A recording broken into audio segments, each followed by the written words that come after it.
Salut, c'est Dardar. C'est quoi? Dardar, c'est l'histoire d'une œuvre d'art. De l'art. De l'art? J'adore.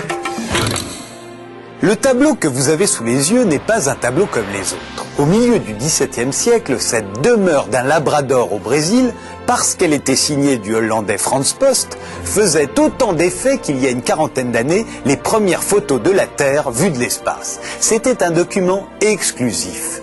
Frans Post était en effet le premier peintre à avoir rapporté des paysages du Nouveau Monde. Ce privilège, il le devait à Jean-Maurice de Nassau, gouverneur général des territoires hollandais du Brésil. En 1637, celui-ci avait embarqué des savants et des artistes dans son expédition militaire. Et pour réaliser un grand reportage sur ces contrées lointaines, il avait choisi Frans Post, un peintre paysagiste de 25 ans. Imaginez l'émerveillement du jeune homme face à l'exotisme qui s'offrit à lui durant les 7 années que durèrent son voyage. Et l'enthousiasme du public à son retour en 1644 en découvrant une première série de 18 toiles. Les Européens voyaient pour la première fois ces plages brésiliennes qui les font encore rêver aujourd'hui sur les murs des agences de voyage. Et ils en redemandèrent. Frans Post continua donc à peindre le Brésil jusqu'à la fin de sa vie.